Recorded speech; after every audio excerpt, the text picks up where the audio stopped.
そうですね。なんか多分きっかけは、保育園ぐらいの時に、こう、いとこが友達となんか絵描いてて、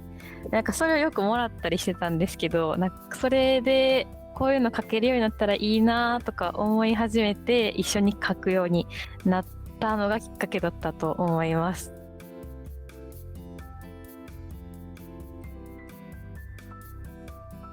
多分、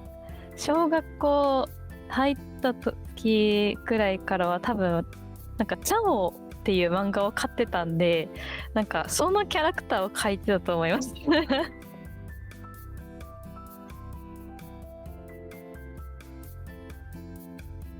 大林美幸先生の単行本を買ってたんですけど、名前が、なんか、桜前線っていう名前の漫画だったと思いますね。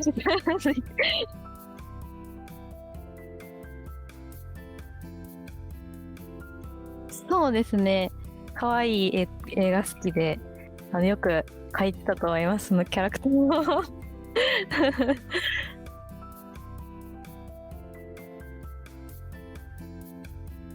あんまりうまくネットを駆使してなかったので、なんか自分からいろんな作家さんを探すっていうのが多分あんまできてなくて、こう、当時普通に生きててなんか手に入った情報とかになってきてたと思うので、やっぱり友達との会話でボーカロイドとかが当時とか中学生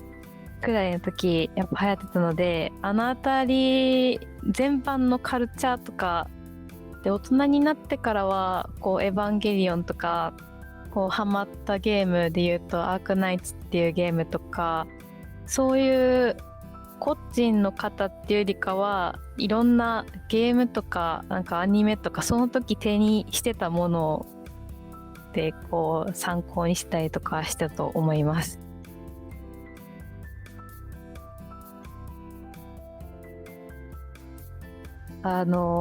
かっこいい系というか、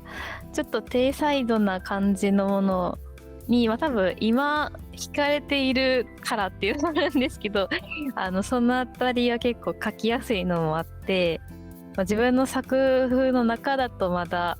書ける方かなっていうイメージでいます。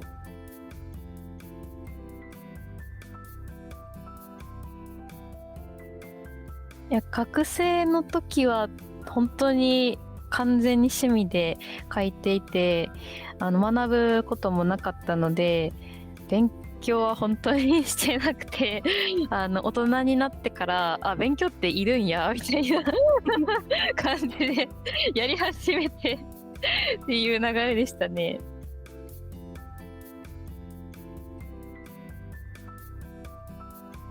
そうですね。本当に完全に自分のために書いてましたね。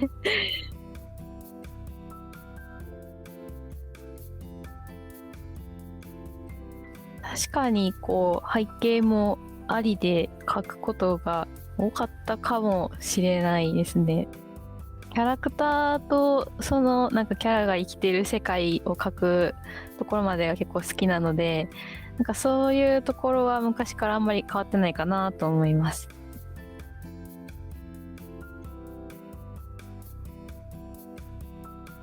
それはこうみじんもなくてなんか中学生の時ぐらいにそんなに絵が好きなら画塾に連れてってやるぜみたいな感じでなんかお母さんが連れてってくれたんですけど、なんかよくわからんなーってなって行きませんっていう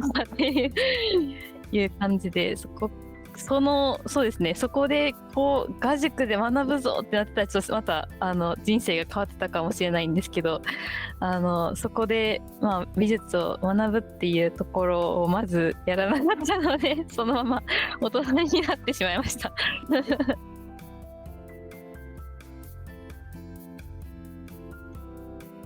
そうですね。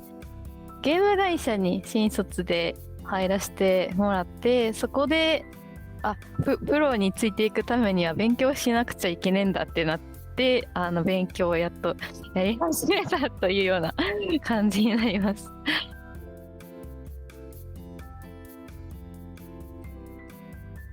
そうですね。やっぱり、実際に、こう、なんだろう、先輩とか上司とか、こう、今までしっかり勉強してきたりとか経験を積んだ人たちに揉まれながらこう教えてもらったりとかしつつ、自分で勉強しつつみたいな感じでしたね。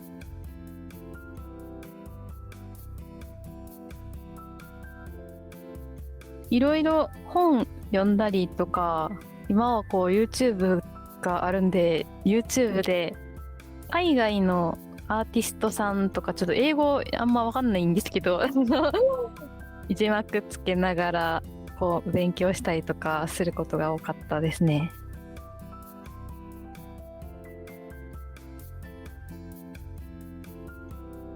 そうですね。私は一応大学は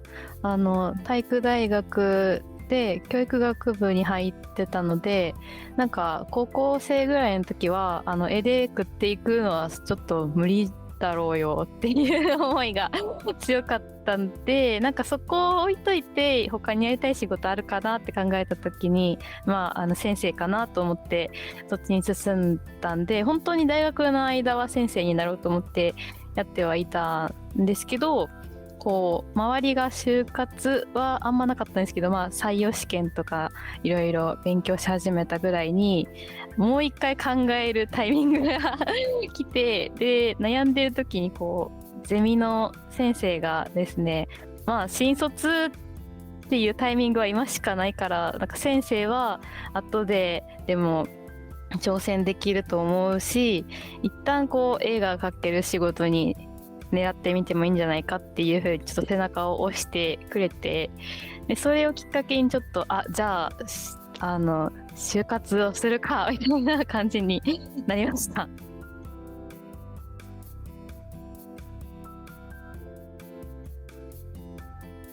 そうですね。いけたんだねみたいな感じで多分喜んでくれて、で最近もこう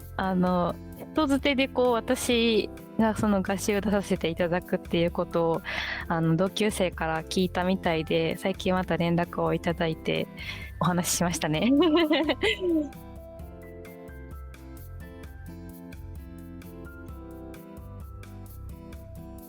そうですね。なんか慣れたら楽しそうだけど、なんかでもね全て委ねる絵に委ねるのはちょっと怖かったっていう気持ちがあったと思います、高校生ながらに。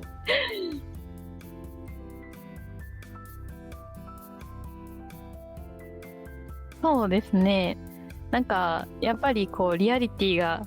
増してきて、本当にやりたいのはなんだろうなみたいな感じに思えたと思います。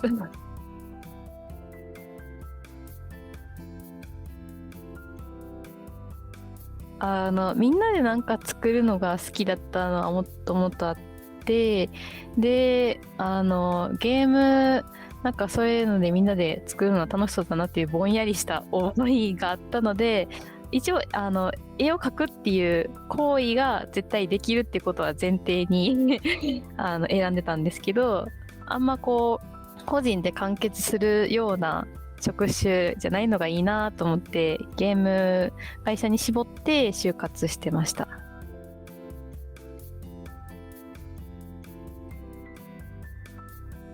実は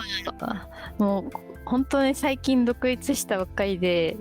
なんか最近まで会社にいたんですけど2020年に入社したので、そうですね、3年ちょいぐらいお世話になって卒業で独立したというような感じになります。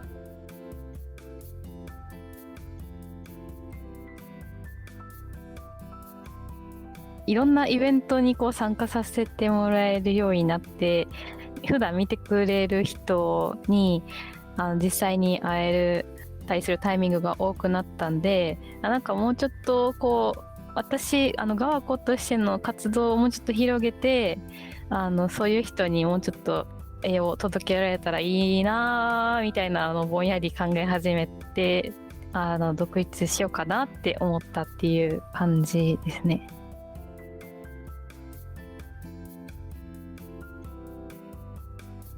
そうですね。特に何かしたかって言われたらあんま何もしてないんですけど、ただやっぱ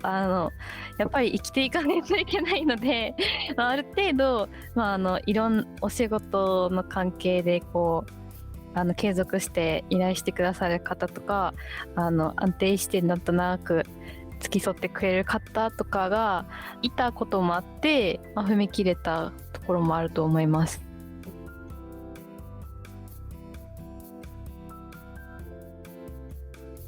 いろいろ変化はあったと思うんですけど、最近で言うと絵師100人展に初めて出させていただいて、いろんなイベントとか出ててもこうあの時初めて絵を見ましたっていう方が結構いてくださって、そこのタイミングでやっぱいろんな人が見てくれてるんだなっていうのに実感につながったところもあったので、なんかそういう意味では転機だったかなと思います。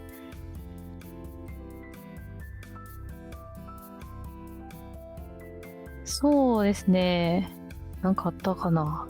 ちょっとたくさん振り返ってミスになるんですけど、どれだろう。なんか私毎回こうその都度楽しくやっていると、なんかこれみたいなのがちょっとすぐに出てこないんですけど、なんか結構前なんですけど、アーケアっていう音楽ゲームのジャケットを書かせていただいたことは結構印象に残ってますね、今振り返っていたら。ジャケットイラストっていう、まあ、初めてやらせてもらったんですけど、そのアーケア自体のストーリーだったりとか世界観っていうのをしっかり説明してもらってて、でこういうシーンがいいんですっていうのを明確にもらってた感じがあって、まあんまりこう指定がないのも私が自由にできるので、それはそれで楽しいんですけど、こうよりなんかこのシーンがいいんですっていうところをしてもらったところがあったんで、それをちゃんと受け入れて書いていこうみたいなこう気持ちが作りながらできたなーって今思いました。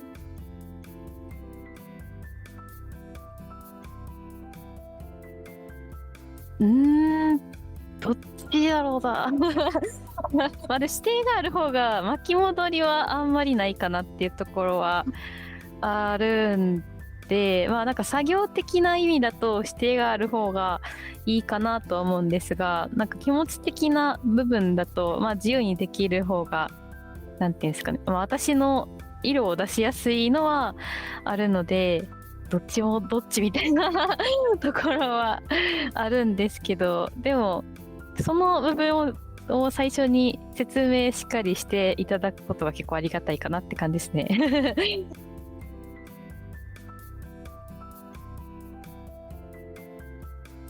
私はこうスランプになったことがなくてですね、あんまりこう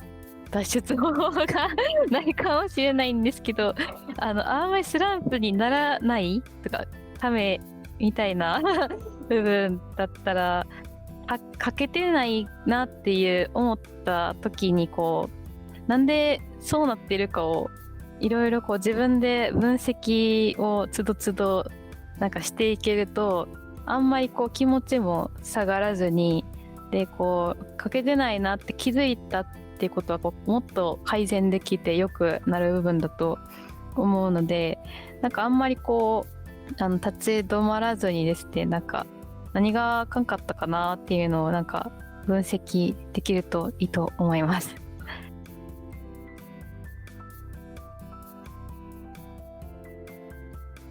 自分の絵だけをずっと見ててもちょっと気づきづらいので、なんか他の人の絵とか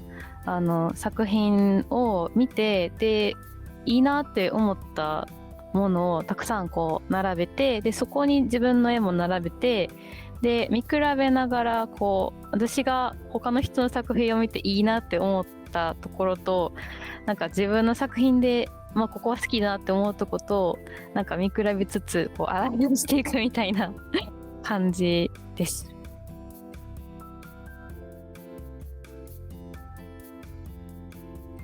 模写はたまにやるようにしてて、人の作品の模写じゃなくて、普通に自分で撮った写真とかを模写する。そうですね、写真ばっかりですね。が多いです。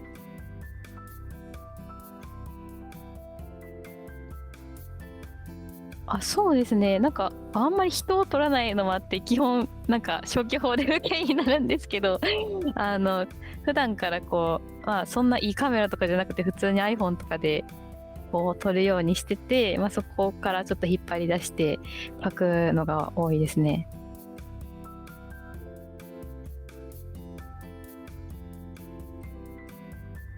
時間があったらやるの方が多いですね。なんかこう書いたことのないものを書いとくと、なんか次それを書かないといけない時にちょっと自然と書けるようになったりとかするので、あんまり書いたことないものを選んで書くことが多いです。なんかでも基本的に風景なんで、なんかその辺の道とか撮ったやつ例えばでもちゃんと意味があってこう地面のこうなんか例えば雨で濡れてる時のなんか書き方が分かんないなとか思ってたら、そういうのを引っ張り出してきて模写するみたいな感じで、そういうのがあんまりなかった場合はいろんな場所に行って結構ライトが綺麗だなとか綺麗だなって思ったものをストックしといて、それを引っ張り出して書くみたいな感じが多いです。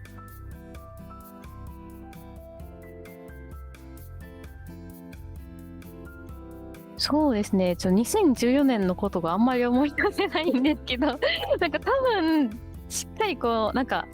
ボーカロイドとかああいうカルチャーにこう触れ始めたなんかタイミングだったのかなとはちょっと予想っていうか思ってます。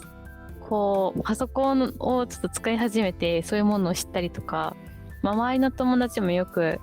そういう話をしてたので、なんか共感できる友達が増えたこともあり、なんか自分も書きたいなっていう気持ちが多分なんか強まってた時期なのかなと思います。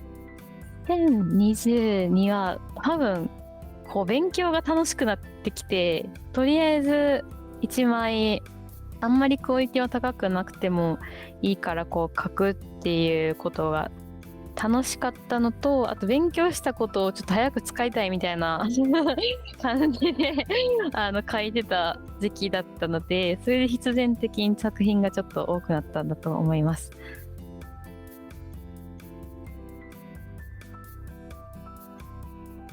それに関しては基本的にはその時書きたいものを優先して書いてるんですけど、二次創作とか版権のものを書くと自分の考えたキャラクターじゃない分、自分が普段やらない、デザインだったりとか世界観っていうのを書く機会になるので、なんか勉強としてめっちゃすごくいいなと思ってるので、なんかちょっと自分の中でオリジナルの作品とか別に書きたいものがないなとか思ったりしたら、版権の、自分の好きな作品のキャラクターを書くことがあります。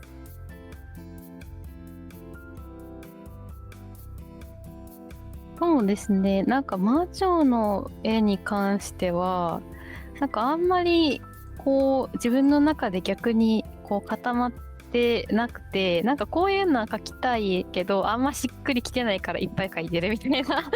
感じになってます。なんでいつかしっくりくるものが生まれたら、そのキャラクターを確立してというか独立させて描いていこうかなって思ってるような感じですね。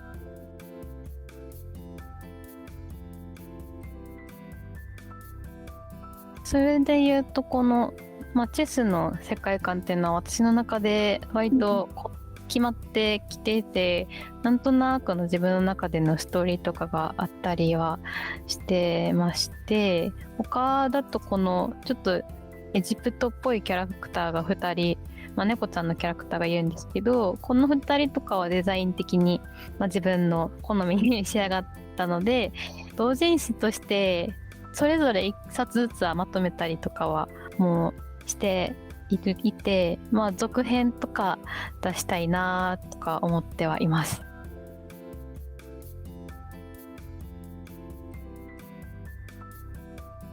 まあ大人になってから、まあ、アークナイツっていうゲームになんかソシャゲにあんまりハマってこなかったんですけど、初めてまともにハマり出したことがあって、こう日本の絵描きさん以外の人を結構知る機会になったので、なんかそこでいろんな方のなんですかね、また別分野というか幅広く知れることがあったんで、それをきっかけにちょっとどんどんなんか惹かれるポイントが変わっていって、ちょっと絵柄が変わっていったんじゃないかなと思います。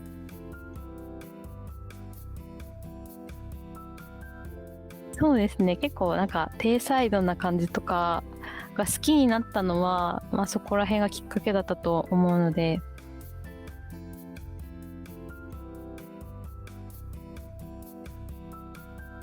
自分で描いたくせに多分見る機会がないと、なんかどんな絵を描いてたか絶対忘れるんですよ、私。なんで、なんかこうやってこうね、なんか残ってるものがないと、こうなんか昔を振り返ることもないなーみたいな気持ちもあり、全然消さずに置いてて、めっちゃ下手やなって思うんですけど、でもなんかアルバムみたいな感じで置いてます、こう。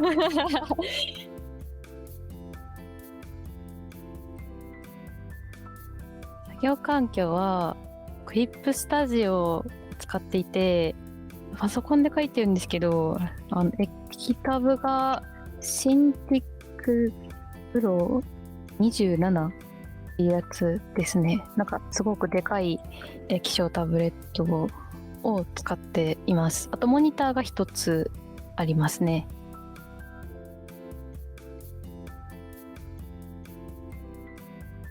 本当に去年くらいまではほぼほぼ iPad Pro で全てを終わらせて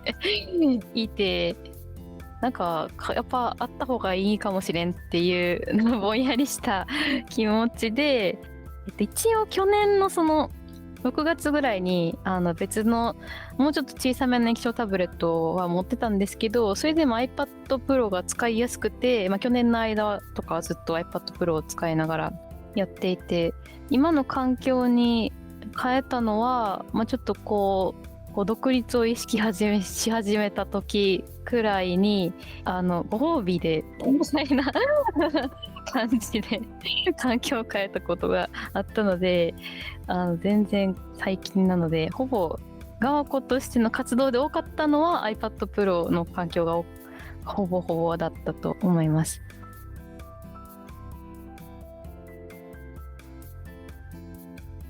ピクシブの中で言うと、この S のモチーフで描いてた絵なんですけど、この辺りからだいぶ私系が出てきたかなとは思います。なんか背景とかキャラクターの塗り方とか含め、なんかこう自分の好きな系統がこう自分で理解でき始めたところあたりで、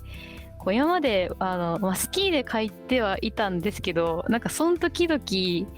でなんかぶっつけでうわーって書いて楽しかったなみたいな感じだったんですけど、この辺りからこう自分が好きな系統とか雰囲気はこういう感じなんだなって思いながら、こう自分の好きな要素をこう乗せていけるようになったかなと思ったので、こうちょっと自分への解像度が高まったかなと思います。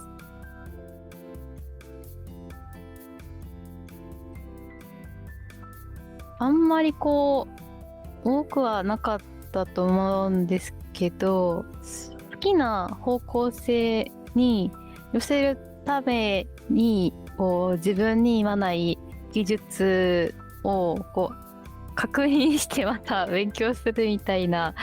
感じがあったので、なんかもともとはみじんも持ってなかったから困ってたんですけどあの集めてきたみたいな感じでなんとかしてきました。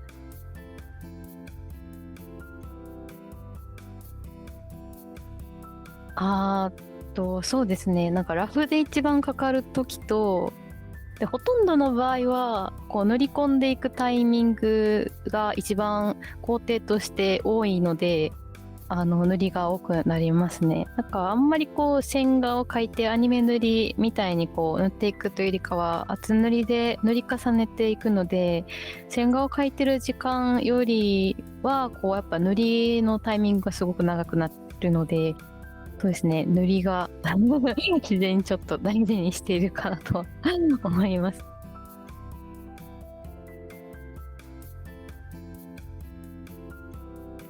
お気に入りは通常レイヤーがお気に入りで加算レイヤーとかは結構光らせる印象に使いやすいし、私もよく使ったんですけど、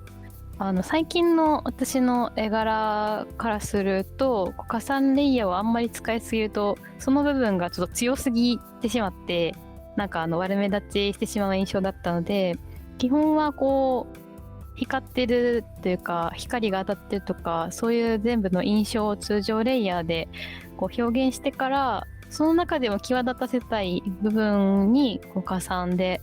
ちょっと光の拡散してるような様子とかを描くようになりました。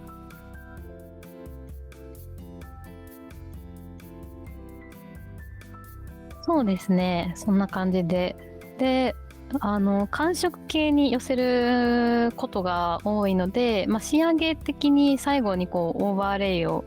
本当に不透明度なんか3から5ぐらいの本当に微量な感じでこう全体にかけることとかはするんですけど、基本はレイヤーはもう通常とたまに焼き込み系のレイヤーと加算発光系とオーバーレイでこう、仕上げのあたりに効果レイヤーを使うみたいな感じなので、ほとんどは通常でやってます。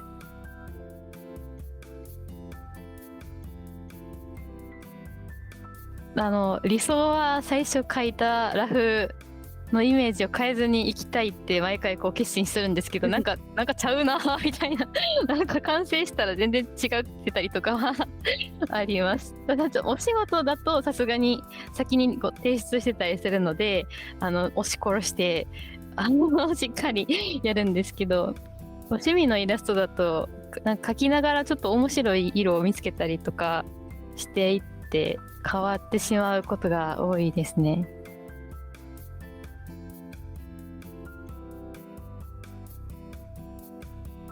私はオリジナルの作品を描くときはなんか結構こういうイメージとかこういうキャラクターのこういうシーンが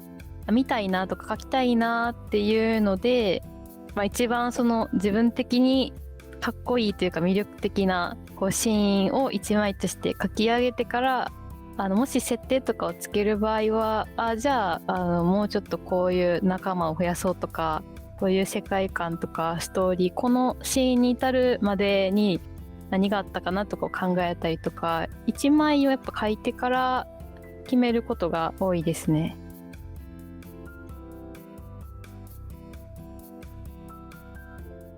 いろんな、映画とかアニメとかゲームとかいろんな作品とかを見た後に、なんかそれと同じものをもちろん書くわけじゃないんですけど、なんかそういうのを見ながらちょっと心が動いたポイントとかにこういう雰囲気のものが書きたいなとか、だからそういうところから来ると思うので、なんかこう自分の中でずっと考えて突然思いつくっていうよりかは、なんかいろんなものを見ながらなんていうんですかね、書きたいなってなることが多いですね。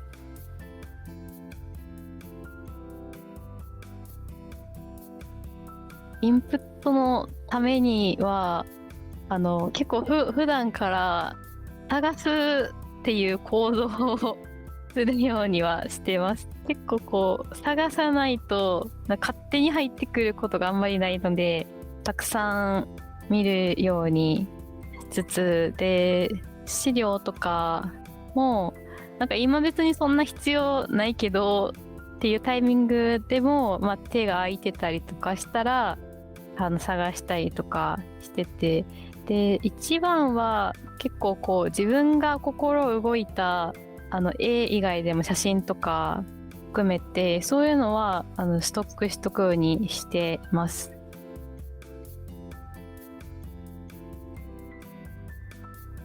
ちゃんと金を止めときます。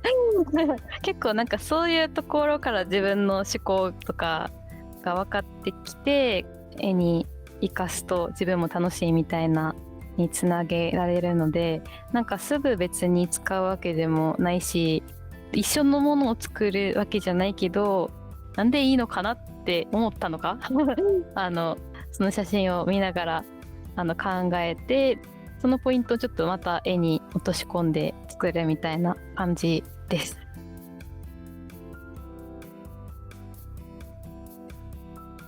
なんかお仕事だと丁寧にもちろんやるので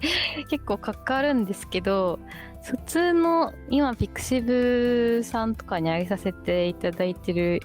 本当に趣味のイラストとかは8時間くらい、8から10くらいで描くことが多いですね。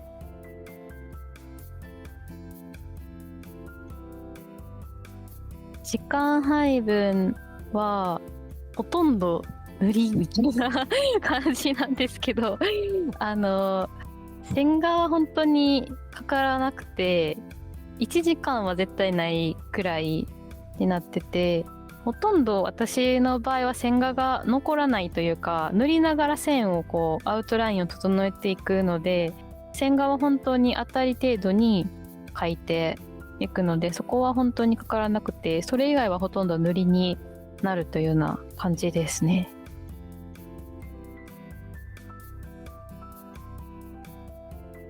めっちゃなります。なんで顔のパーツだけレイヤーは絶対分けといて、でこう顔面福笑いみたいな感じでこうなんか可愛いところをこう頑張って探っていくみたいな、最初からバーンって可愛くいける時もあるんですけど、なんか描きながらずれてったりとかすることもあるんで、顔のパーツだけは絶対にレイヤーを分けてやってます。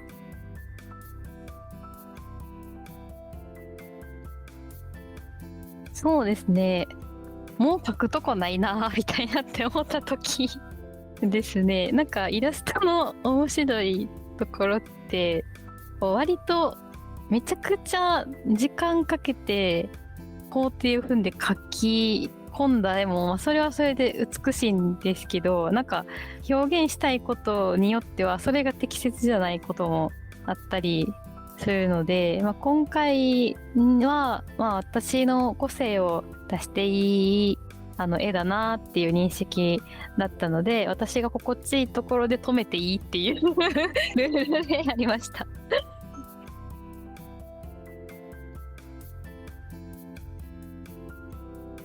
何の中だと結構ライティングを気にして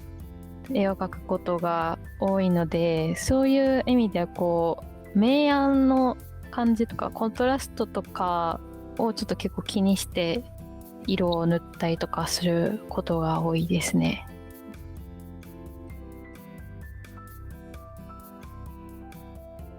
そうですよね。なんかそういう方は本当になんか映画の演出としての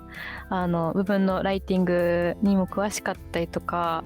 カメラをよく使われる方はこう実際にやっぱり行って写真を撮られたりとかするんで、その時のなんか明るさもなんとなく体感で覚えつつカメラでこう自分見栄えがいいように撮ったりとかされるので、なんかそういう部分のなんか知識とか感覚がすごい研ぎ澄まされてるんだろうなってちょっと外から見てます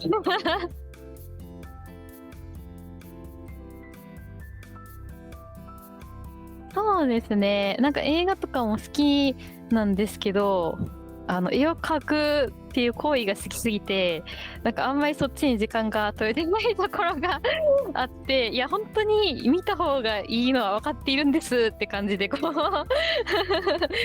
しているんですけど、映画自体のシーンとかの本当にいろいろ考えられて作られてるんで、勉強としてこ使ったり勉強のためにこう見たりとかすることはありますね、一応。おすすめのサイトがこうショットデックっていうサイトがあるんですけど、なんかあれはこういろんな映画のシーンが早速で見れるようになってて、調べるのもすごく楽なので、なんかもしそういうライティングとか演出に興味がある人はすごくいいんじゃないかなと思います。なので公開はしてないんですけど、こういう映画の模写とかワンシーンの模写とかもやります。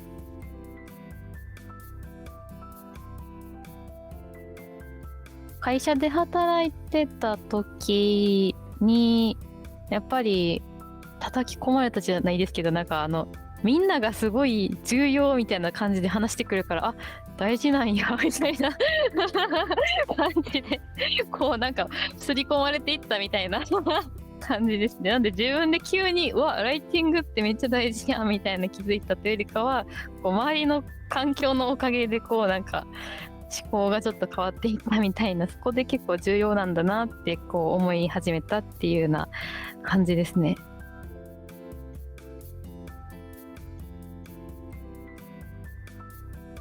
こうアーティストとなんかクリエイターの違いみたいな話で、自分自身がその、クリエイターとしてこう目的を持ったこうクライアントからのお仕事をもらって、それに応えていくようなスタイルでいきたいのか、それともちょっとなんか自分自身を売っていくようなアーティスト的に売っていきたいのかみたいな、どういうふうに自分が働いていきたいのかというか、そのあたりの話をしてもらったことがあって、なんかそれは結構印象に残ってますね。なんかそこあたりって結構混同してたんですけど、私も実際に会社で働いてみたりとかしてみると、そういう部分も見えてきて、なんとなく理解できるようになってきて、印象に残ってますね。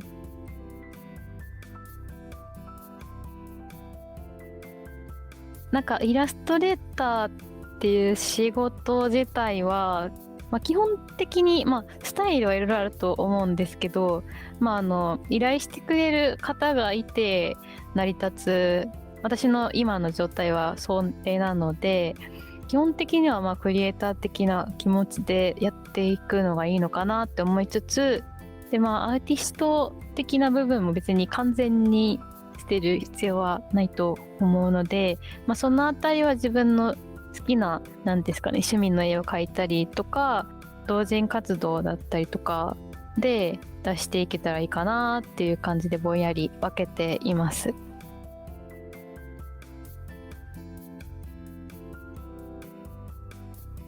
そうですね、企業さんとか依頼してくれる方の中にもその作品の用途がやっぱ決まってて、それを見てお客さんに、例えばこのゲームやってみたいなとか、この作品触れてみたいなとか、いろいろ行動してもらうっていう目的が最終的にクライアントさんにはあると思うので、できるだけその層をこう意識しながら考えたりとか書いたりできるようには気をつけています。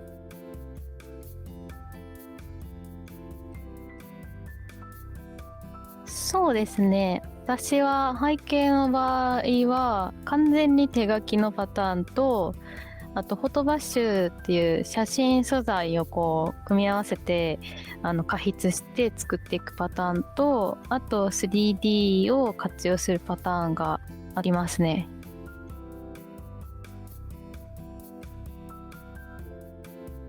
そうですね。なんかすごく複雑な構図だったりとかはやっぱり 3D の方が正確性があって使いやすいので、そういうシーンを描きたいときは無理に手書きせずに 3D を活用することが多かったりとか、あとそれも含めてこうやっぱり素材の質感っていうのも3D だと、金属とか結構綺麗に出してくれるんで、そういうのを活かしたいなみたいな絵の時はこう 3D を使ってることが多くて、でフォトバッシュは結構情報量を足したりとかする時に使うことが多いですね。あと完全に手書きの場合は、あんま特に意味がなくこう一番は自分の手なので書きやすいからっていうだけで普通に手書きすることもあります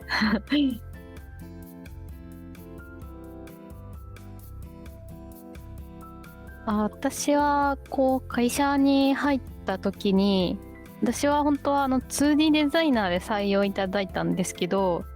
たまたま採用というかしていただいた後にこう育ててくれる人がこうなぜかこう 3D も触っておきなみたいな感じでこう言われて、で 3D をちょっと勉強させてもらう期間が会社の時にあって、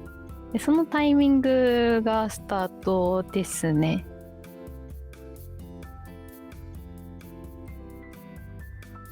そうですね。いや、でも時短で言うと本当に、フォトバッシュっていうのはディティールを一気に詰めれるので、使い方はちょっと難しいんですけど、おすすめの一つではあるかなと思いますし、私っぽいで言うと、なんかサイドの調整というかですかね。なんか結構気にしてるところは、あんまりサイドは全体的にはこう高くないんですけど、こう見てほしいところとかポイントの部分はぐっと色を上げたりとかするので、そういうところかなと思います。